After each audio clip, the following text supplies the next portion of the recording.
안녕하세요. 저는 빅데이터 사람을 읽다의 4장 빅데이터로 본 요즘 뜨는 상권 5를 발표하게 된 소비자정보학과 김경민입니다. 힙지로, 성수동 카페거리, 샤롯길, 황리단길, 해리단길 순서로 발표를 진행하겠습니다. 먼저 힙지로란 최신 유행에 앞서 있다라는 뜻의 영단어인 힙과 서울의 지역 중 하나인 을지로가 합쳐진 단어로서 을지로 3가를 중심으로 거미줄처럼 뻗은 좁은 골목들과 그 속에 숨바꼭질하듯 자리 잡은 가게들이 있는 길거리를 뜻합니다. 요즘 소셜미디어에서는 힙하다라는 말이 유행하는데 힙하다란 앞서 설명한 힙이라는 단어와 뭐뭐 하다가 합쳐진 말로써 다른 사람이 해보지 못한 특색 있는 경험을 제공하는 것을 의미합니다. 이 유행어의 배경을 살펴보면 최근 소비 패러다임이 소유에서 경험으로 바뀌고 있다는 사실과 일맥상통한다는 것을 알 수 있습니다. 이것은 물건을 사서 소유하려고 하는 소비보다 짧은 시간 동안 다양한 경험을 하는 것이 가치가 높아지는 소비를 지향한다는 것을 보여주고 있습니다. 이러한 관점에서 을지로를 살펴보면 얼마나 힙한지를 엿볼 수 있습니다. 소셜미디어 분석을 통해 추출해낸 힙지로의 연관 검색어들을 살펴보면 골목, 간판, 노포 등의 키워드가 뜨는 것을 알 수 있습니다. 을지로에 위치한 가게들은 이 지도에서 보이는 것처럼 골목에 숨어 있는 경우가 많아 골목 안쪽을 돌아 들어가야 하는 가게가 있으며 1층이 아니라 건물의 2, 3층에 위치해 있기도 합니다. 이렇게 찾기 힘든 위치에 있으면서도 간판이 없거나 알아보기 힘들 정도로 작게 표시된 경우가 많습니다. 또한 기존의 간판을 그대로 달고 영업하는 경우도 있어 지도를 보고도 쉽게 찾을 수 없습니다. 이런 점들이 이곳으로 찾아오는 사람들에게 특색 있는 경험을 제공하여 숨바꼭질과 같은 게임으로 느끼도록 일종의 놀이터 같은 역할을 제공합니다. 이로써 사람들은 다른 사람들이 쉽게 할 수 없는 경험을 느끼게 됩니다. 을지로에 위치한 노포도 이곳을 방문하는 20대 고객들에게 새로운 경험을 선사합니다. 난서노프, 을지면옥 등의 유명 노포들이 5060 세대들에겐 특색 있는 경험이라 말할 수 없지만 밀레니얼 세대들에게는 노포는 이전에 경험하지 못한 느낌과 분위기를 자아내는 특색 있는 곳이기에 결코 트렌디하다고 할 수 없는 노포들이 10대들에게는 힙하다고 받아들여지게 됩니다. 이러한 이유로 과거 노령인구가 많이 이용해온 상권이었던 을지로가 60대 이상의 인구가 차지하는 비율은 2% 감소하게 되고 20대 고객이 차지하는 비율은 5.8%로 상승하게 됩니다. 20대 고객 중 여성 고객의 수가 30%가량 크게 증가한 모습을 볼 수 있었습니다. 입소문을 타고 20대를 중심으로 젊은 고객들이 적극적인 반응을 보이고 있습니다. 새로운 이용 고객들의 유입으로 힙지로 노포 및 간판 없는 가게의 매출액과 이용 고객 수가 상승한 것을 알 수 있는데 계절적 특성을 보이는 노포 그룹의 경우 8월 매출액으로 한정하여 192% 상승하였고 간판 없는 가게 그룹의 경우 분석 대상이 된 가맹점이 모두 영업을 시작한 2017년 12월과 비교해 215% 상승을 이루었습니다. 성장세를 보이는 힙지로가 이를 유지하기 위해서는 간판 없는 가게, 노포 감성, 그 다음을 고민해야 할 것입니다. 다음으로는 붉은 벽돌 공장을 창고형 카페로 개조하여 한국의 브루클린이라고 불리우고 있는 성수동 카페거리입니다. 성수동 3번 출구와 4번 출구 사이 길로 조금 걷다가 보면 붉은색의 인상적인 외관을 자랑하는 공장과 창고형 건물들을 재활용한 카페와 갤러리를 볼 수 있습니다. 소셜미디어에서의 58.3%의 긍정적인 언급량을 바탕으로 한 입소문에 많은 사람들이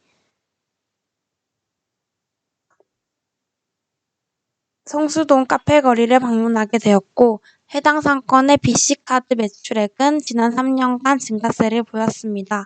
2018년에는 0.3%가 소폭 감소하였으나 2019년도에는 7.3% 급증하는 모습을 관찰할 수 있습니다. 성수동 카페거리는 최근 뜨는 상권들과는 다른 특징을 보이고 있는데, 먼저 문화예술 관련 매출로 성수동은 젊은 예술가들이 폐공장, 빈창고를 리모델링하고 공방, 스튜디오, 카페 등 새로운 공간으로 재탄생시켰습니다. 드림 창고를 비롯한 많은 창고형 카페들은 갤러리를 겸하고 있으며 소셜미디어 언급과 매출액에서 주역으로 자리 잡았습니다. 두 번째는 찾아오는 손님입니다. 성수동 카페거리는 성동구민 외 타 지역의 거주자의 카드 사용 비율이 89.8%를 차지합니다. 대부분의 소비가 타 지역 거주자에 의해 이루어지고 있는데, 이는 성수동 카페거리가 전국구 상권임을 말해줍니다. 마지막으로 해당 상권은 카페거리라는 명칭처럼 카페 및 양식을 전문으로 하는 매장의 비율은 35.1%로 높으나 온전히 주류 판매를 전문으로 하는 매장의 비율은 12.4%로 낮아 흔히 말하는 2차, 3차를 갈 만한 식당이 많지 않음을 알 수 있습니다. 가로수길과 같은 많은 어떤 길들이 그러하듯 성수동 카페거리 역시 젠트리피케이션에 대한 우려가 높습니다. 그러나 카페거리의 콘셉트를 주도하고 있는 매장들은 매장이나 창고를 리모델링한 곳이기 때문에 상대적으로 높은 비용이 들어 상권의 급속한 상업화가 어렵고, 카페가 많은 상권의 특성상 소비 시간이 낮 시간으로 제한되어 주거지의 급속한 상업화 또한 어렵기 때문에 다른 상권에 비해 젠트리피케이션으로 인한 상권의 급속한 쇠퇴에 대해 안전한 모습을 보입니다. 샤로스길은 서울대 정문 심볼의 모양과 닮은 샤와 가로수길을 합친 단어로서 서울대 입구역 1번, 2번 출구로 나와서 낙성대 방면으로 가는 이면도로를 말합니다. 과거 서울대까지 형성된 이 주변 지역의 학생들, 강남 미혼 직장인들이 주로 거주하는 1인 가구의 주거지였는데, 변변한 식당과 놀 곳이 없던 주택가가 작은 가게들이 입점하여 상권을 형성하게 된 만큼 샤루스길에 들어선 가게들은 주택의 일부 공간을 가게로 개조한 경우가 다른 지역보다 많습니다. 주택가였던 옛 모습과 특색 있는 가게들이 합쳐진 독특한 모습이 입소문을 타기 시작하면서 20대 여성 소비자들을 유입시켰고, 그 결과 2019년 기준 지난 3년간 20대 고객의 월 평균 방문 숫자는 34.5%, 연평균으로는 16%가 상승하게 되었습니다. 샤로스길은 샤로스길만의 확실한 배후 수요가 존재합니다. 주택가와 연결되어 있고 대학가 상권답게 2030 젊은 층이 든든한 배후 수요로 자리 잡고 있습니다. 서울대 학생들뿐만 아니라 미혼 직장인들이 이곳에 풍부한 배후 수요가 된 것입니다. 구 단위로 보면 현재까지도 샤로스길 전체 소비의 41.7%가 관악구에 거주하는 고객에 의해 발생되고 있습니다. 이렇게 확실한 배후 수요를 바탕으로 입소문이 난 2015년 이후 샤로스길은 서울 내 타 지역에서도 평일 저녁에 일부러 맛집을 찾아오는 곳이 되었습니다.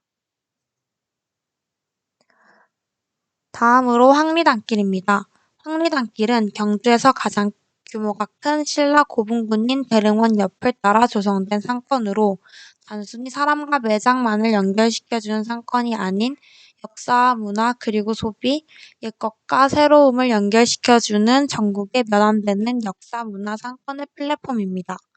최근 역세권, 팍세권 등 어디 주변이라는 뜻의 신조어들이 등장하는데, 그중 최근 수도권 외 지역에서 가장 주목받는 상권의 하나로 꼽히는 황리단길은 등산권이라고 불려도 손색이 없을 듯합니다. 지금 보이는 지도가 황리단길 지도인데, 오른쪽의 녹색 부분은 모두 대릉원 부지이고 그 근처 회색 동그라미 안의 구역이 황리단길 상권입니다.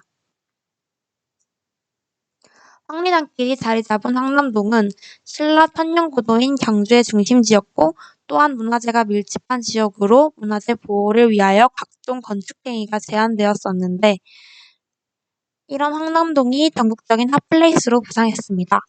젊은 창업자들이 대릉원역 포성로를 따라 편도 1차선의 좁은 도로 주변으로 젊은 감각을 입힌 가게를 하나둘 열기 시작했고 2016년도부터 소셜미디어에서 황리단길이란 이름으로 입소문이 나기 시작했습니다. 그 결과 5년여 만에 매장 수가 281개로 3배 이상 증가하였습니다. 본격적으로 매장 수가 늘어난 시점인 2017년 이후 고객 수 역시 폭발적으로 늘어나 불과 2년여 만에 월 평균 이용 고객 수는 120%, 매출액은 171% 이상 증가했음을 알 수 있었습니다. 문화체육관광부가 문화체육관광부와 한국관광공사가 공동으로 주관하여 선정하는 2019-2020년 한국관광백선에 경주의 관광명소 7곳이 선정되었는데 그중 하나로 황리단길이 선정되었습니다. 이러한 인기는 소셜미디어 언급량을 통해 증명할 수 있는데 소셜미디어 분석을 통해 경주 키워드와 관련된 연관 검색어들의 언급량을 살펴보면 최근 경주와 함께 가장 많이 언급되는 지역은 황리단길입니다. 경주의 관광지역을 문화재가 산재한 도심 지하 호텔, 놀이동산 등이 많은 보문단지 지역으로 나눈다면 보문단지와 관련된 언급량은 소폭 감소 추세이고 2년 사이 황리단길을 포함한 도심지의 연관 검색어가 큰 증가세를 보이고 있습니다. 또한 상권 내 소비 데이터를 통해 이곳이 타 상권과 달리 관광지이기 때문에 보이는 특성도 알 수 있었습니다. 일반적으로 상권들이 성장하는 경우 지속적으로 우상향하는 추세를 보이는 반면에 황리단길은 앞서 소개한 매출액, 이용 고객이 우상향하는 추세에 더해 4월, 8월, 10월에 다른 월보다 크게 증가하는 계절적 변동성을 보입니다. 8월은 휴가철이고 4월과 10월은 각각 겹벚꽃과 핑크뮬리가 만개하여 지역 축제를 통해 관광객들이 늘어나는 시기이기 때문에 황리단길 이용도 같이 증가하는 것으로 보입니다. 황리단길은 대체적으로 경주 주민의 이용 비율은 7.3%에 불과하고 타 지역 거주민, 즉 관광객이 이용하는 비율이 매우 높은 편입니다. 황리단길은 로컬 크리에이터들이 유적지와 많은 문화재들을 통한 자연스러운 옛 감성에 새롭고 젊은 감성을 추가해 상권을 콘셉팅하였는데 로컬 크리에이터란 지역성과 결합한 고유의 콘텐츠를 통해 가치를 창출하는 사람들입니다. 이러한 컨셉을 19년을 강타했던 유행어 중 하나인 뉴트로라고 칭할 수 있는데 뉴트로는 새로운이라는 뜻의 영단어 뉴와 복고라는 뜻의 레트로를 합성한 신조어로 복고를 새롭게 즐기는 성향이라는 의미를 가지고 있습니다. 마지막으로 해리단길은 해운대와 경리단길을 합쳐서 탄생한 신조어로 2013년 해운대역을 오가던 기차 운행이 종료되고 지상과 지하철역을 통해 바로 왕래할 수 있는 길이 생기면서 가정집을 리모델링한 예쁜 가게들이 조금씩 들어서기 시작했고 이 가게들이 사람들의 입소문을 타면서 해리단길이 생겨났습니다. 소셜미디어에서 해리단길이 본격적으로 언급되기 시작한 것은 2018년 5월이고 이 월 평균 22% 이상 해리단길의 언급량이 급증하기 시작했고 그와 함께 BC카드 매출액, 매출 건수, 월 평균 이용액, 월 평균 이용 건수 등 모든 지표의 그래프가 본격적으로 우상향을 보이기 시작했습니다. 2017년과 2019년의 수치를 비교해보면 매출액은 119.4%, 월 이용 고객 수는 무려 145.4%나 증가한 것을 볼 수 있는데 이전에 가게들이 많이 없었던 점을 고려하더라도 놀라운 성장세임을 알 수 있습니다. 해리단길은 부산을 방문하는 관광객들에게 매력 있는 관광지 중 하나가 되었는데 해리단길에 위치한 가게를 이용하는 고객 중 거주지 기준으로 부산 외 지역에 거주하는 사람들을 관광객으로 가정한다면 해당 상권의 관광객 점유 비율은 2017년 25.2%에서 2019년 34.5%로 계속 성장 중입니다. 또한 과거 해운대 해수욕장을 방문한 관광객 중 일부만 해리단길을 이용하던 소비 형태에서 벗어나 해리단길만을 목적으로 방문하는 관광객 숫자도 늘어나고 있는데, 해운대구 내에서 카드 소비가 발생하지 않고 해리단길에서만 카드를 소비하는 관광객 숫자가 2017년 평균 460여 명에서 2019년 8월 2,343명까지 증가하였습니다. 이처럼 해리단길이 점차 관광객들에게도 매력적인 관광지로 자리잡고 있음을 BC카드 매출 데이터를 통해서도 알 수 있었습니다. 이로써 BC카드 빅데이터로 본 요즘 뜨는 상권 5곳을 모두 살펴봤는데요. 5사건 모두의 공통점은 음식업종이 상권을 주도하고 있다는 것을 알 수 있었습니다. 이상 발표를 마치겠습니다. 감사합니다.